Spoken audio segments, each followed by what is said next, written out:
오늘 함께 읽으신 이 말씀은 우리 성도님들이 잘 아시는 예루살렘 성전 마당에서 일어나는 사건입니다. 가늠한 한 여인을 이 현장에서 붙잡아 와서 성전 앞마당에 세우고는 모두 다 둘러서서 돌을 들고 비판하며 죽여야 한다고 소리치고 있습니다. 악에 찬 고함 소리와 비판과 비난과 정죄가 온 예루살렘 성전에 가득하였습니다. 오늘 본문 말씀은 이 말씀을 읽으면 읽을수록 자꾸 우리가 살아가는 이 시대가 가슴 아프게 떠오르는 것은 웬일일까요? 오늘 말씀을 읽고 또 읽으면 오늘의 시대가 그림자처럼 보여지는 것을 느낍니다. 오늘날 우리가 살아가는 이 시대는 마치 예루살렘 성전 마당과 같이 시끄러운 시대입니다. 서로가 서로를 향해 삿대질을 하면서 서로를 비판하고 서로를 고발하고 서로에게 고함을 치고 있습니다. 무엇이 옳고 그른지를 서로의 생각으로 소리치고 있습니다. 오늘 우리가 살아가는 이 대한민국이 그러한 시대가 되어버리고 말았습니다. 마스크를 쓰지 않았다고 서로를 고발하고, 국가적인 위기 앞에서도 정치는 양쪽으로 극과 극으로 갈라져서 서로 옳고 그른만을 주장하고, 코로나의 상황 속에서도 정부와 의사들이 날카롭게 대립하여서 서로를 비판합니다. 또한 어떤 교회는 코로나 상황 속에서도 끝까지 예배를 드리겠다고 하고, 정부는 그러한 교회를 향한 구상권을 청구하겠다고 하고, 이러한 상황 가운데 교단들과 교회는 비대면파와 대면파로 나뉘어서 서로 비판하고 비난합니다. 오늘 우리가 살아가고 있는 이 삶의 현장이 정죄와 비난의 소리로 넘쳐나듯 마치 2000년 전 예루살렘 성전의 마당과 같이 소란하다는 생각이 듭니다. 우리도 어느 사이에 군중석 어느 한자리에 서서 돌을 들고 소리치고 있지는 않습니까? 그런데 이렇게 날카롭게 대립하고 서로가 서로를 비난하고 정죄하는 시끄러운 성전 그 마당에서 침묵으로 땅에 몸을 굽히려 무엇인가 쓰시고 계신 우리 예수님을 오늘 말씀 속에서 발견합니다. 많은 분들이, 심지어 성서학자들까지도 예수님께서 도대체 이렇게 소란한 가운데 무엇을 땅에 쓰셨는지 궁금해합니다. 그런데 정말 우리에게 중요한 것은 무엇을 예수님께서 땅에 쓰셨는가가 아니라 예수님께서 손가락으로 무엇인가를 땅에 쓰시고 계신 그 모습이 중요합니다. 성경에 하나님께서 손가락으로 기록하시는 모습이 창세기 31장 18절에도 나오는데요, 그것은 하나님께서 시내산 위에 정급판에 친히 곧 하나님의 손가락으로 십계명을 기록하시는 사건이 나오고 있습니다. 그리고 우리 예수님께서 이 땅에 계실 때에 무엇인가를 기록하시는 장면이 딱 한 번 오늘 말씀 속에 나오고 있습니다. 저는 예수님께서 땅에 쓰시고 계시다고 말씀하시는데 그 땅은 다름 아닌 흙인 우리 인간들이라는 생각을 오늘 말씀을 통해 묵상하게 되었습니다. 오늘 가늠한 여인을 붙잡아 와서 그 여인을 중간에 세우고 비난하며 정죄하며 소리를 높이는 사람 앞에서 침묵으로 땅에 몸을 굽히려 무엇인가 쓰시고 계시는 예수님은 다름 아니라 우리 인생들의 군상을 보시며 안타까운 마음으로 주님의 손가락으로 우리의 심령에 무엇인가를 새기고 계신 모습과도 같다는 것입니다. 그래서 오늘 주의 성전되기 36번째 시간에 주님의 손가락이 심령에 새긴 글, 주님의 손가락이 심령에 새긴 글이라는 제목으로 2000년 전 서로를 향해 비판하고 정죄하던 소란한 이 예루살렘 성전의 군중들에게 주의 손가락으로 인생들에게 새긴 주의 글을 생각하면서 동시에 오늘날 비난과 비판과 판단과 갈등으로 예루살렘 성전 마당과 같은 세상을 살아가는 우리에게 주님의 손가락이 우리의 심령에 새기기를 원하는 글이 무엇인지 함께 묵상을 하고 한 주에 동안 이 말씀을 우리의 삶 속에 적용하도록 하겠습니다. 첫째, 주님의 손가락이 우리의 심령에 새기는 글은 예수님의 생각을 알라입니다. 예수님의 생각을 알라고 주님께서는 오늘 우리의 심령에 새기십니다. 요한복음 7장부터 보시면 이 바리새인들과 서기관들은 예수님을 체포하려고 음모를 꾸밉니다. 그러나 7장에서는 예수님을 잡는 것을 실패하고 맙니다. 오늘 8장에서는 급기야 예수님을 체포하기 위해서 현장에서 간음하는 여자를 기다렸다가 잡아오고 있습니다. 여러분들 이상하지 않습니까? 어떻게 간음하는 바로 그 현장을 덮칠 수 있었을까요? 제 생각에는 오늘 이 간음한 여인을 바리새인들과 서기관들이 잡아온 것은 절대로 적극적인 것이 아니라 예수님을 잡기 위해 교묘하게 고안된 그들의 작전이었습니다. 그래서 4절에서 간음하는 바로 그 현장에서 이 여자를 붙잡아 예수님의 발 앞에 보기 좋게 내팽겨치고 있습니다. 그러면서 바리새인들과 서기관들은 철저히 준비된 질문을 오늘 예수님께 던지고 있습니다. 같이 요한복음 8장 5절 바리새인들과 서기관의 질문을 함께 읽겠습니다. 5절 말씀 같이 읽겠습니다. 시작. 모세는 율법에 이런 여자를 돌로 치라 명하였거니와 선생은 어떻게 말하겠나이까? 모세는 이런 여자를 율법에서 돌로 쳐서 죽이라고 했는데 선생은 무엇이라고 말하겠습니까? 만일 예수님께서요 이 간음하다가 잡힌 여자를 살려주자고 말씀하시면 성전에서 하나님의 말씀을 가르치시던 예수님은 반율법적인 제명으로 이 여인과 같이 돌에 맞아 죽으실 수가 있었습니다. 그런데 반대로 이 여인을 율법대로 돌로 쳐서 죽이라고 하면 인간의 생사 여탈권의 사형 집행권을 가진 로마에 반하는 반로반적인 죄명을 뒤집어 쓸 수밖에 없는 딜레마에 오늘 예수님께서 처해 있습니다. 6절에 보시면 이렇게 질문한 것은 예수님을 고발할 조건을 찾기 위해 예수님을 함정에 빠뜨리기 위해서였습니다.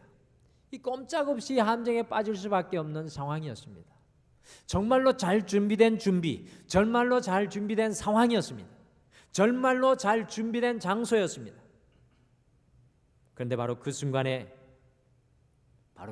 우리 예수님은 몸을 굽혀서 손가락으로 땅에 무엇인가 쓰고 계셨습니다. 그때 Now what do you say? 바리새인과 서기관들이 선생은 어떻게 말하겠나이까라고 끊임없이 바리새인들과 서기관들이 예수님을 재촉하여 물었습니다. 오늘 바리새인과 서기관들은 예수님을 선생으로 부르면서 예수님의 생각을 듣기를 원하는 것 같습니다. 그러나 사실은 그들은 예수님의 생각을 듣기 원하는 것이 아니라 그들이 바라는 것을 듣기를 원하고 있습니다. 오늘 이 말씀이 이것을 우리에게 강조하여 보여줍니다. 너무나 많은 성도들이 예수님을 선생으로 도덕 교사로 선생의 소리 정도로 들을 때가 많이 있습니다. 미신적인 무당 종교는요 인간이 바라는 것의 총체입니다. 인간이 듣고 싶은 소리를 해주는 것이 미신적인 무당 종교의 총체입니다. 그러나 참된 기독교는 하나님이 바라시는 총체입니다. 하나님의 말씀, 하나님이 원하시는 것을 듣는 것이 바로 우리의 신앙입니다. 하나님의 소리와 말씀을 듣는 것이 신앙의 핵심이라는 것입니다. 그러나 예수님을 10년, 20년, 30년을 믿어도 너무나도 많은 성도들이 오늘 서기관과 바리새인과 같이 오직 내 생각과 내 판단과 내 가치만을 살아가기를 원합니다. 도대체 그 안에 예수님의 생각과 마음을 품고 살아가지 못합니다. 오늘 바리새인과 서기관들이 예수님의 생각은 도대체 무엇입니까? 묻고 있지만 여전히 그들의 생각 속에 그들이 듣고 싶은 생각을 기다리고 있습니다. 맨날 예수 믿으면 복 받고 잘 된다는 그 정도의 신앙이 아니라 예수님의 생각이 우리의 마음속에 있어야 합니다. 예수님의 말씀이 우리의 가치관이 되어야 합니다. 저는 코로나를 통하여서 우리 예수님께서 이 한국교회의 거품을 걷어내고 계신 것 같습니다. 교회와 성도들의 신앙의 거품을 걷어내고 있는 것으로 보여집니다. 예수님의 생각을 아는 신앙으로, 예수님의 말씀 위에 서는 신앙으로 우리를 변화시키기를 원하시는 것을 이 코로나 상황 가운데 발견합니다. 말씀 앞에서, 예수님의 생각 앞에서 우리의 생각과 삶이 깨어지는 진정한 삶의 변화의 역사가 일어나야 합니다. 저는 오늘 바리새인과 서기관들의 이 모습 속에 아이러니하게도 예수님이 손가락으로 우리의 심령에 새기는 것과 같은 글을 보게 됩니다. 예수님의 생각을 알라. 내 생각을 알라. 사랑하는 성도 여러분, 여러분의 삶 속에 인생의 아픔과 고통이 함께 하고 있습니까? 바로 그 순간에 주님, 이 고통과 고난 속에 주님의 생각을 알게 하여 주시옵소서. 이번 한 주 우리 가정과 자녀의 삶을 바라보면서 다음과 같이 기도하기를 원합니다. 주님, 우리 가정과 자녀와 삶을 향한 주님의 생각을 알게 하여 주시옵소서. 이 코로나를 통하여 살아가고 있는 우리에게 주님의 생각을 알게 하여 주시옵소서. 예수님을 믿어도 내 생각만, 내 소리만 나오고 내 고집만 나온다면 그것이 어떻게 신앙생활을 하는 것입니까? 우리는 버릇처럼 주님께서 말씀하십니다, 주님께서 이야기하십니다, 주님의 생각입니다라고 고백할 수 있어야 합니다. 우리의 마음 속에는 주님의 생각으로 가득 차 있어야 합니다. 9월을 시작하는 이 첫 주에 예수님의 생각을 알고 품고 살아가시는 사랑하는 모든 성도님들 되시길 간절히 축복합니다. 인생의 가장 어두운 때에도 우리에게 필요한 것이 바로 이 주님의 생각입니다. 둘째, 주님의 손가락이 우리의 심령에 새기는 것은 자신을 돌아보라는 것입니다. 바리새인과 서기관들이 침묵하시며 땅바닥에 손가락으로 글을 쓰시고 계신 예수님께 재촉하여 묻자 예수님께서 일어나셔서 7절을 말씀하셨습니다. 같이 7절을 함께 읽겠습니다. 7절 말씀 같이 읽겠습니다. 시작. 그들이 묻기를 마지 아니하는지라 이에 일어나 이르시되 너희 중에 죄 없는 자가 먼저 돌로 치라 하시고. 모든 인생은 세 종류의 죄인입니다. 이 죄에서 벗어나는 사람은 한 분도 없습니다.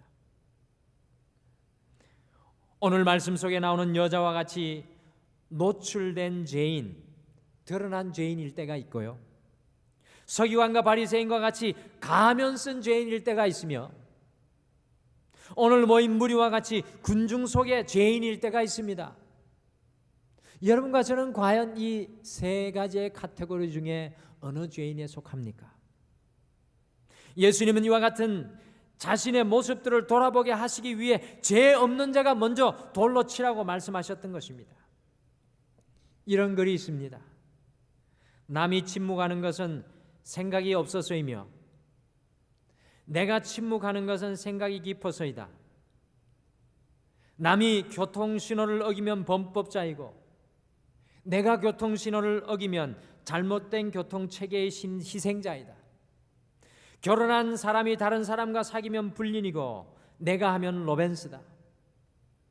신앙생활을 하는 성도들 중에서도 이런 말이 있습니다. 남이 손바닥만한 성경책을 가지고 다니면 경건치 못하기 때문이고 내가 작은 성경을 가지고 다니는 이유는 활동적인 신앙인이기 때문이다. 남이 기도를 길게 하면 주책이고 내가 기도를 길게 하는 까닭은 정성을 다하기 때문이다. 남이 예배에 참석하지 않는 것은 신앙이 없기 때문이고 내가 예배에 빠지는 것은 하나님은 어디나 계신다는 성숙한 신앙 때문이다. 남이 넓은 집으로 이사를 하면 예수님은 머리 둘 곳도 없으셨는데 라는 말씀이 생각나고, 내가 넓은 집으로 이사를 하면 내 지경을 넓히리라는 말씀이 떠오른다. 남이 예배 시간에 졸면 시험에 들지 않게 일어나 기도하라는 말씀이 생각나고, 내가 졸면 여호와께서 그 사랑하시는 자에게 잠을 주시는도다라는 말씀이 떠오른다. 16세기에 이 폴란드의 유명한 천문학자 코페르니쿠스는 그가 세상을 떠날 때 자기 묘비를 자기 자신이 직접 썼다고 합니다. 그 자신의 묘비에 다음과 같이 썼습니다. 하나님이여, 나는 바울이 가졌던 특권을 구하지도 않습니다. 베드로에게 주셨던 능력도 구하지 않습니다. 다만 예수님 십자가 지실 때 옆에 있었던 강도에게 베푸신 그 긍휼을 구할 뿐입니다. 코페르니쿠스는 철저히 그 마지막 순간에 자기 자신을 돌아보는 사람이었습니다. 여러분들 사도행전 말씀을 보시면 성령이 임할 때 베드로를 통해서 하나님의 말씀이 선포되었을 때 사람들의 입에서 제일 먼저 터져 나왔던 신앙의 탄성이 바로 내가 어찌할꼬 라는 자신을 돌아보는 고백이었습니다. 우리가 다른 사람을 볼 때 흥분하게 되고 분노하게 됩니다.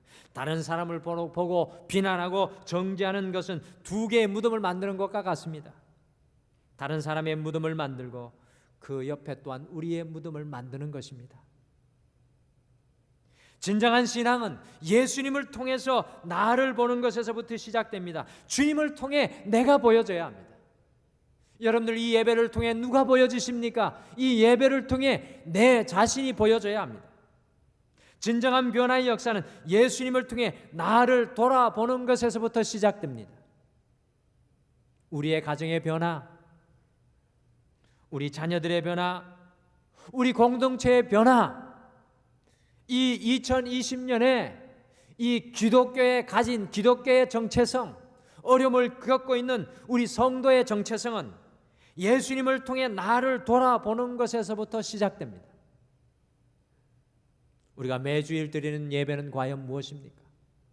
여러분과 제가 이 매주일 그리워하고 사랑하고 함께 하고 싶은 이 예배는 과연 무엇입니까? 우리 자신을 돌아보고 우리의 마음에 있는 돌을 발견하는 시간이 바로 이 예배 시간입니다. 많은 사람들이 돌을 들고 살아갑니다. 남편을 향하여 돌을 들고 살아가고요, 아내를 향하여, 자녀를 향하여, 이웃을 향하여 돌을 들고 살아갑니다.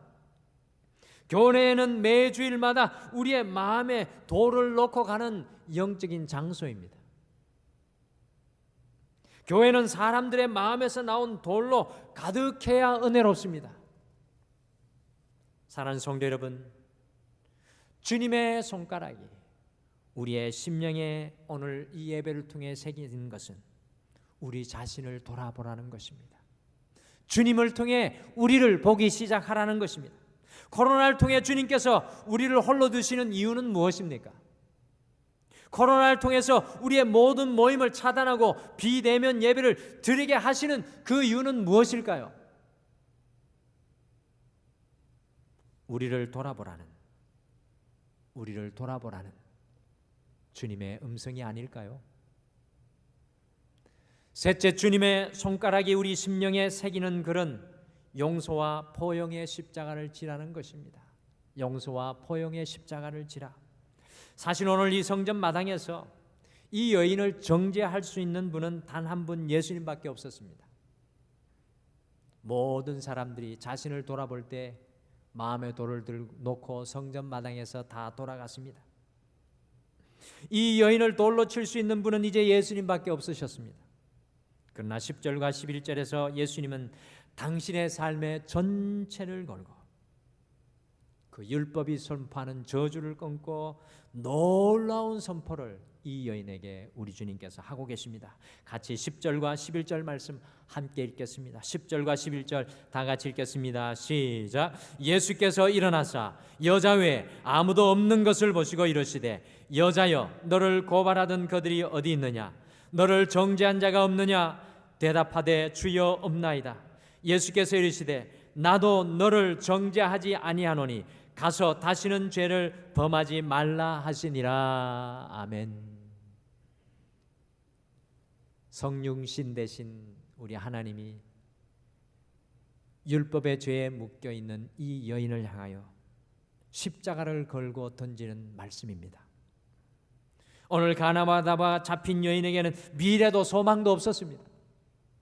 절망과 수치밖에 남은 것이 없었습니다. 오늘 돌에 맞아 죽지 않아도 이 여자의 삶은 이미 죽은 것과 다름없었습니다. 요즘은 간음하는 것을 실수라고 합니다. 간음하고도 잘 삽니다. 그러나 고대 이스라엘 사회에서는 간음한 여인이라고 낙인 찍히는 것은 돌에 맞지 않고 살아도 죽은 것이나 다름없는 것이었습니다. 차라리 죽는 편이 나을 정도로 사람들이 개만도 못하게 여겼을 바로 그 순간이었습니다. 그러나 이런 여인에게 11절에 하나님 되신 예수님께서 나도 너를 정죄하지 아니하노니 가서 다시는 죄를 범치 말라는 십자가에 당신의 목숨을 걸고 생명을 걸고 전체를 걸고 선포하셨습니다. 구약 성경에 보면 시내산에서 하나님의 손가락이 두 돌판에 율법을 기록하셨다면 예수님께서는 오늘 당신의 손가락으로 2000년 전에 땅바닥에 새로운 율법을 쓰셨습니다. 그것이 무엇입니까? 바로 용서의 율법입니다. 예수님의 정죄하지 않는 이 용서가 이 여인이 새로운 인생을 걸어가게 하였습니다. 오늘날로 말하면 예수님께서는 2000년 전에 유대인의 노멀이 아니라 뉴 노멀을 쓰시고 계신다는 것입니다. 율법에 의하면 돌로 죽음을 당하고 정죄를 당하여야 하지만 용서를 선포하시고 새로운 인생을 살아갈 것을 당신의 전 인생을 걸고 선포하신 것입니다. 오늘 이 여인이 성서학자들이 누굴까 고민을 했습니다. 추측을 했습니다. 그러고 보니 이 여인이 예수님께 향유와 옥합을 깨뜨리고 그의 머리카락으로 예수님의 발을 닦은 여인이라고 추측하는 성서학자들도 있습니다. 우리의 영적인 삶 속에 기도가 호흡이라면, 우리의 영적인 삶 속에 말씀이 양식이라면, 우리의 영적인 삶의 용서는 우리의 몸의 피와 같습니다. 우리 주님의 용서의 피가 흐르지 않는 사람은 죽은 사람과 같습니다. 아프리카 어느 부족 중에 범죄가 없기로 소문난 부족이 있었습니다. 이 부족은 어떤 사람들이 범죄하면요, 온 부족 사람들이 어린아이로부터 어른들에 이르기까지 다 재판장에 모여서 함께 그 잘못을 범한 사람을 재판합니다. 그런데 재판하기 전에 어른부터 아이에 이르기까지 죄를 지은 이 사람의 선행에 대해서 한 사람씩 돌아가면서 이야기를 하게 합니다. 그 사람의 어린 시절부터 지금까지 이 부족 사람들이 그 사람의 선행을 한 가지씩 돌아가면서 다 말을 합니다. 결국 이와 같은 일을 통해 온 부족 사람들은요, 범죄한 그 사람을 심판하는 것이 아니라 뜨거운 용서의 마음으로 다시 부족의 일원으로 받아들여집니다. 그렇기에 그 부족에는 범죄가 없었던 것입니다. 예수님께서 오늘 이 여인을 통해 이 땅에 오신 목적을 우리의 마음속에 새기십니다. 그것이 무엇입니까? 바로 우리를 용서하시고 포용하시는 주님의 십자가입니다. 사랑하는 성도 여러분, 오늘도 예수님께서는 이 예배를 통해 우리의 삶의 자리가 어떻든 간에, 우리가 어떤 상황 속에 있든지 간에, 어떤 실패와 좌절 속에 있든지 간에 나도 너를 정죄하지 아니하노니 가라라고 말씀합니다. 곧 다시 일어나라는 것입니다. 다시 살아가라고 용서의 복음을 선포합니다. 얼마나 큰 은혜입니까? 달라스 윌라드가 하나님의 모략이라는 책 속에 예수님을 흉내내는 순간부터 내게 아름다움과 지혜와 능력이 나타나기 시작한다고 고백했습니다. 우리가 우리의 삶 속에 예수님의 삶을 흉내내기만 해도 예수님의 아름다움과 지혜와 능력이 우리의 삶에 나타나기 시작합니다. 오늘날 마치 예루살렘 성전 마당에서 비판하고 비난하는 시끄러운 세상 속에서 그리스도인들의 뉴 노멀은 무엇입니까? 그것은 바로 예수님과 같이 우리의 삶의 자리가 어디인지 간에 용서와 포용의 십자가를 지는 것입니다. 지난주에 천안에 어떤 목사님이 모여서 예배 드릴 수 없는 비대면의 상황 속에서 성도들에게 비대면 예배를 광고한 광고문이 화제가 되었습니다. 그 광고문은 다음과 같았습니다. 예배 드리면 죽인다고 칼이 들어올 때 목숨 걸고 예배 드리는 것이 신앙입니다. 그러나 예배의 모임이 칼이 되어 이웃의 목숨을 위태롭게 하면 모이지 않는 것이 신앙입니다. 우리가 예수님과 같이 용서와 포용의 십자가를 지는 곳에 예수님의 아름다움과 지혜의 능력이 나타나기 시작합니다. 사랑하는 성도 여러분, 오늘을 살아가는 우리가 그리스도인들이 목숨과 같이 품고 살아가야 할 것이 무엇입니까? 과연 우리가 우리의 삶의 현장 가운데 목숨과 같이 품고 살아가야 할 것이 무엇입니까? 그것은 나를 용서하신 그리스도 예수님의 십자가의 사랑입니다. 그 십자가의 사랑이 나의 뜨거운 피가 되어야 하고 내 삶의 원동력이 되어야 합니다. 그 사랑이 우리를 살게 할 줄 믿습니다. 그렇다면 오늘을 살아가는 우리 그리스도인들의 사명이 무엇입니까? 그 용서와 관용의 십자가를 비판과 비난과 정죄가 난무하는 이 세상 속에 지고 살아가는 사랑의 삶입니다. 이번 한 주 우리의 삶의 모든 자리 속에 그리스도의 용서와 포용으로 살아가시기를 간절히 축복합니다. 그것이 코로나19 시대에 그리스도인이 살아내야 할 뉴 노멀입니다. 우리가 끝까지 싸우며 이 땅 가운데 심어야 할 것이 바로 그리스도의 십자가에서 흘러나오는 용서와 포용의 복음입니다. 오늘 말씀을 통해 주님의 손가락이 우리 심령에 새기는 글은 예수님의 생각을 알라는 것입니다. 우리의 생각이 아니라, 세상의 생각이 아니라 예수님의 생각을 알라. 그리고 자신을 돌아보라고 말씀합니다. 용서와 포용의 십자가를 지라는 말씀입니다.